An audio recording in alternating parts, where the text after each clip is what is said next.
GroomersTake NHL Play-In Series preview continues with the Nashville Predators and the Arizona Coyotes. Nashville Predators firepower. Forsberg, Johansson, Arvidsson. Got to get it done, guys. Second line, Kyle Turris, Matt Duchene. You committed to him. It's time he starts giving something back to you. And Granlund. You traded for him from Minnesota. He has not been the guy for you the way he was for the Minnesota Wild. But he's got to get it done for Nashville this series. The Arizona Coyotes, Taylor Hall, Phil Kessel, obviously. But in the middle, up front, you got Christian Dvorak. Very surprised what he's been able to do. He's going to continue doing that. I am a believer. I've also thrown in Clayton Keller. He's not a firepower guy like I thought he was going to be. He's still young enough, maybe it'll happen. But right now, you're on the borderline, pal. And then we have Connor Garland. I've added him in because he's a 25 to 30 goal scorer during the season. So he's going to be looked at to put the puck in the net. Overall, this category, I'm giving it to the Nashville Predators because of the experience they had and because of these elite names like Forsberg, Arvidsson and Ryan Johansson. He's going to be the guy passing the puck to these guys. Put the puck in the net. Nashville Predators, you get this category. Firepower up front. Let's look at the depth. I really like the depth of the Nashville Predators. Rocco Grimaldi, Nick Bonino, and Craig Smith on the third line. Fantastic third line to have. Grinders, guys who can produce. And then the fourth line is a line that I would not want to mess with. I would not want to go up against. And Calle Yarncroke, Colton Sissons, and Austin Watson.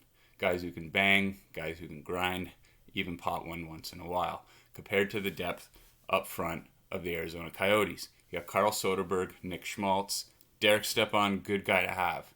Veteran guy, been there. Vinny Hinostroza and Brad Richardson on the fourth line. Pretty good, but again, I'm giving this category to the Nashville Predators. A bunch of these guys have gone through a long playoff series, a long playoff run, all the way to the final.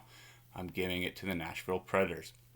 Let's look at the defense for the Arizona Coyotes. You got Oliver Ekman-Larsson for firepower, and I put in Chychrun and Alex Goligoski. I mean, OEL is definitely the guy who's going to point produce. Chychrun's pretty good on the power play, and Alex Goligoski is a pretty balanced player for you on the blue line for some firepower. Compared to the Nashville Predators, their defense is legit. Starting with Roman Josi. And then you have Ryan Ellis, Matthias Ekholm. Those are your point guys, but they're also shutdown guys. They're just absolutely fantastic on the blue line. And then you look at the depth for the Predators on the blue line. You got Dante Fabro, a younger kid, but it looks like he's going to be, more of a shutdown defenseman rather than a point guy. Dan Hamhuis, been him before. And Toronto Maple Leaf fans, you remember Carbinian Holzer. He is on the third pairing for the Nashville Predators. Compared to the depth for the Arizona Coyotes, you got Nick Hjalmarsson and Jason Demers. Guys who definitely have been there before. They're veterans, but again, I'm giving this category overall for defense to the Nashville Predators.